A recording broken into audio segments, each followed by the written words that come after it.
Natapos ang ating last chapter sa Sakamoto Days, kung saan patuloy na naglaban sina Mr. Sakamoto at Kanaguri. Si Club Jam naman ay ginamit ang kanyang kapangyarihan kay Seba, at inutusan niya ito na sabihin ang kanyang nalalaman tungkol sa database, at atakihin ang grupo ni Shin. Ngayon, atin nang simulang talakayin ang susunod na chapter ng Sakamoto Days, at ito ay ang chapter 94 at 95.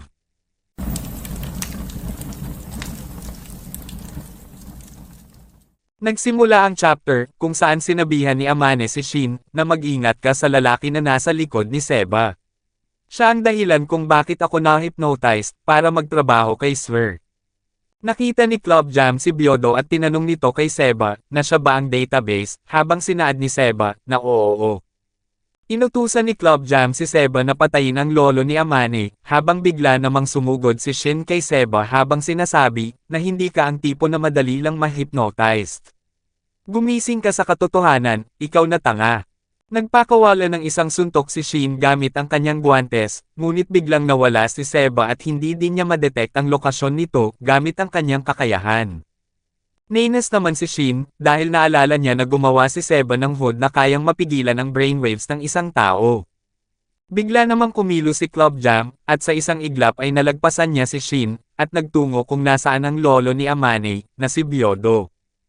Inatake niya ito gamit ang kanyang sandata, habang nagawa namang makadepensa ni Byodo gamit ang kanyang lampaso. Sinabi ni Byodo na mas magaling akong makinig sa mga aralin, habang agad namang tinulungan ni Amane ang kanyang lolo gamit ang kanyang sandata at sinabihan niya ito na yumoko. Nagawang tamaan ni Amane si Club Jam sa pisngi, at imbis na makaramdam ito ng sakit, ay nasiyahan pa ito at nagpasalamat. Sinambit ni Amane na anong meron sa kanya, habang kinamusta ni Shin ang dalawa kung okay lamang sila. Si Seba naman ay tumatakbo papalapit kay Shin habang ito ay naka-invisible, at nang makalapit na siya ay nagpakawala ito ng pag-atake, na napansin ni Shin at naiwasan niya ito. Sinambit ni Shin, na may hangganan din ang pag-iwas gamit lang ang pakiramdam, habang muli namang umatake si Seba gamit ang kanyang palad, na tumama sa mukha ni Shin at siya ay tumalsik at bumunggo sa mesa. Kumuha ng kubyerto si Shin na nalaglag mula sa mesa, at itinapon ito patungo kay Seba. Madaling naiwasan ni Seba ang mga kubyertos, at pagkatapos ay nagpatuloy ito sa pagsugod kay Shin, at balak niya itong saksakin gamit ang patalim. Sasabayan naman ni Shin ang atake ni Seba gamit ang kanyang guwantes, ngunit medyo lumakas ang pag-urong ng kanyang kamao na nagbigay ng pagkakataon kay Seba na tamaan ito. Inilipat naman ang scene sa lugar kung nasaan ang grupo ni X, at ipinakita sina Mafuyo at Toramaro na magkasama. Sinaad ni Toramaro na kailan ka susuko. Walang sino mang magliligtas sa atin kung maghihintay lang tayo, saka ang gwapo ni Swer. Sinambit ni Mafuyo na ang bilis mong lumipat ng panig, ano? Tinawagan ko ang aking kuya, at darating siyang agad. Sinabi ni Toramaro na ano? Mayroon ka palang kuya, close ba kayo sa isa't isa? Sinambit ni Mafuyo na hindi naman, hindi kami masyadong nag-uusap, galit ako sa kanya noong mga bata pa kami. Ipinakita ang kabataan ng magkapatid na Seba, habang sinasabi ni Mafuyo, na walang kaalam-alam ang mga magulang namin, palagi nila kaming pinapag-ensayo at pinaglalaro ng magkasama. Pero 4 na taon ang tanda ng kuya ko, kaya inis na inis siya sa akin. Palagi niya akong iniiwan, habang natawa naman si Toramaro at sinaad, na napakagrabe niya. Sinabi ni Mafuyo na palagi kong iniisip na papatayin ko siya balang araw, habang sinambit ni Toramaro na ang tindi naman yan. Kung ganon, duda akong darating ang kuya mo. Sinaad ni Mafuyo na pero tuwing napapahamak ako ng totohanan, palagi siyang lumilitaw. Namula naman ang mga pisngi ni Toramaro at sinabi na pagmamahal yan. Talagang pinapangalagaan ka niya. Sinambit ni Mafuyo na matalino lang talaga siya. Naiinggit naman si Toramaro sa pagkakaroon ng kapatid ni Mafuyo, habang sinaad ni Mafuyo sa kanyang isipan, na late ka na, sira ulong Netsuki. Ibinalik ang scene kay Seba, kung saan hindi niya itinuloy ang kanyang pag-atake kay Shin, habang nakita naman ito ni Club Jam at tinanong kung bakit siya tumigil. Tinanong naman ni Seba na nasaan si Mafuyo, habang napahanga si Club Jam at sinambit na pinipigilan mo ang hypnosis ko. Napakabaliw mo talaga. Pero kapag nanaginip ka na, hindi ka na magigising. Muling pumalakpak si Club Jam at pagkatapos ay bumalik sa pagkaka-hypnotized si Seba, at sinabihan siya na patayin si Shin. Hinarap ni Seba si Shin, habang inihanda ni Shin ang kanyang sarili upang sabayan ito. Sabay na sumugod ang dalawa, ngunit imbis na atakihin ang isa't isa ay sabay nilang inatake si Club Jam, at tinamaan nila ito sa kanyang sikmura. Agad na bumagsak si Club Jam at labis na nagsuka ito ng dugo, habang ang maglolo ay hindi inasahan ang ginawa ng dalawa. Sinabi ni Seba, na minsan, nakakatulong din ang kakaibang pakiramdam mo, habang sinambit ni Shin, na grabe, ang corny mong umarte. Ipinakita na nabasa ni Shin ang isipan ni Seba noong tumigil ito sa pag-atake, at ito ay tatanungin ko siya kung nasaan si Mafuyo, kung alam niya, siguradong maiisip niya ito, pagkatapos mong makuha ang sagot, hindi na natin siya kailangan. Ibinalik na ang scene sa kasalukuyan, kung saan nakahandusay pa din si Club Jam habang tinanong ni Shin, na kailan ka nakatakas sa hypnosis. Sinambit ni Seba, na hindi naman talaga ako na-hypnotized mula pa sa simula, palabas lang ang lahat ng hypnosis. Pagkatapos magsalita ni Seba, ay sabay na binetukan siya ng maglolo na si Amane at Byodo. Sinabi ni Byodo, na muntik mo na akong mapatay, habang sinaad ni Amane, na senpai kita, pero lokohin mo ulit ako at papatayin kita. Sinambit ni Seba, na sige nga, pipiliin mo rin naman ang sarili mong kapatid kaysa sa lolo ng ibang tao. Hinarap ni Seba si Shin at tinanong, na nasaan na si Mafuyo.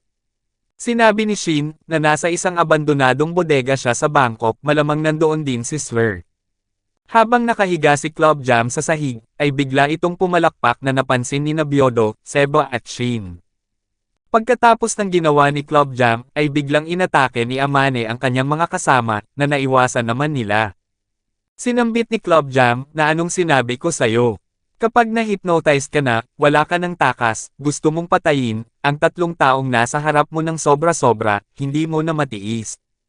Biglang nagbago ang paningin ni Amane sa kanyang mga kasama, at sila ay naging kamukha ng kanyang ama na kanyang ikinagulat. Dinilaan ni Club Jam ang kanyang daliri at sinabi, na ngayon, oras na para maglaro. Pagkatapos magsalita ni Club Jam, ay agad na inatake ni Amane sina Shin, Seba at ang kanyang lolo. Sinabi ni Shin, na magising ka, Amane. Anong problema, habang ipinakita na ang tingin ni Amane kay Shin, ay ang kanyang tatay. Dahil sa inis ni Amane ay muli niyang inatake sina Shin, gamit ang kanyang sandata na nagawa naman nilang iwasan. Sinambit ni Byodo, na nakikita niya tayo bilang tatay niya, habang sinaad ni Shin, na anong tatay niya. Ano bang nangyari at galit na galit siya sa ama niya? Sinabi ni Byodo, na ang tatay niya ang pumatay sa anak ko, na nanay ni Amane. Tinanong ni Shin, na kung bakit ganun, habang sinambit ni Byodo, na nagkaroon ng malaking gulo sa JAA. Sobrang galit siya sa tatay niya at sa JAA, kaya gusto niya na tapusin sila. Tumawa naman ng malakas si Club Jam at sinaad, na sa lahat ng klase ng sakit, ang sakit sa puso ang pinakanatatangi. Sinambit ni Byodo, na dinagdagan mo pa ang sugat ng isang bata, basura ka talaga. Muli namang pumalakpak si Club Jam at sinabi, na sige pa. Gusto ko pang masaktan. Napansin ni Seba ang ginawa ni Club Jam at sinabi nito, na self-hypnosis na naman. Lolo, mag-ingat ka. Biglang napunta si Club Jam sa likuran ng matanda, at aatakihin niya itong gamit ang kanyang sandata. Nagawa namang makaligtas ni Byodo sa tulong ni Shin, kung saan mabilis na kumilos ito at binuhat ang matanda. Nagulat si Club Jam dahil sa bilis ng pangyayari, habang sinambit ni Shin sa kanyang isipan, na ang pakiramdam na to, pareho noong isang beses, kahit kaunting pagkakamali lang, ay nakakamatay. Ayokong mag-aksaya ng oras dito. Bigla namang hinawakan ni Seba ang kamay ni Shin at sinaad, na siguradong wasak na ng tuluyan ang kanang braso mo. Baka may isa ka pang atake na natitira. Samobra ka pa at tuluyan mo nang masisira ang braso mo. Patuloy naman na inatake ni Amane si Shin na nagagawa naman niyang iwasan habang sinabi niya kay Seba, na tama na ang mga corny mong biro. Tatamaan si Shin ng sandata ni Amane sa mukha, ngunit bigla itong yumuko at inangat ang kanyang kamay, upang maharangan ito. Bigla namang nagpakita si Club Jam sa likuran ni Shin upang atakihin din ito at sinaad, na nakakatuwa. Gusto ko ring maglaro. Lumitaw din si Seba sa likuran ni Club Jam gamit ang kanyang invisibility, at tinutukan niya ito ng baril habang sinasabi, na tayong dalawa ang magkalaro. Ginamit ni Seba ang baril sa likuran ni Club Jam, at ito ay naglabas ng kuryente na labis na dinamdam ng kalaban. Sinabi ni Club Jam, na hindi pa ako nakuryente ng ganito sa buong buhay ko, habang sinambit ni Seba kay Shin, na hindi ito tatagal para pigilan siya, gawin mo na ang dapat sa batang yan. Sinaad ni Shin sa kanyang isipan, na may isa pa akong suntok na pwedeng gawin gamit ang guwantes, pero hindi ko ito magagamit kay Amane. Naalala ni Shin ang sinambit ng lolo ni Amane kanina, na ang daming paraan para pigilan sila ng hindi pinapatay. Habang nag-iisip si Shin ay muntikan na siyang tamaan ng sandata ni Amane sa kanyang mukha, habang bigla namang pumasok sa kanyang isipan ang sinabi sa kanya ni Satode Sensei, na gamitin mo ang balakang mo bilang access, gumalaw ng pabilog para maitaboy ang atake, ang tawag dyan ay ang rotation principle.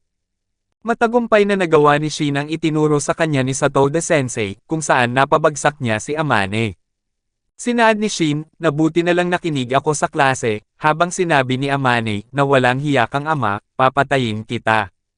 Nangangamba naman si Shin, dahil sa ipinapamalas na lakas ni Amane, habang bigla namang nilapitan ni Byodo ang kanyang apo at sinabi, na Amane, maganda rin ang memorya mo tulad ko, di ba?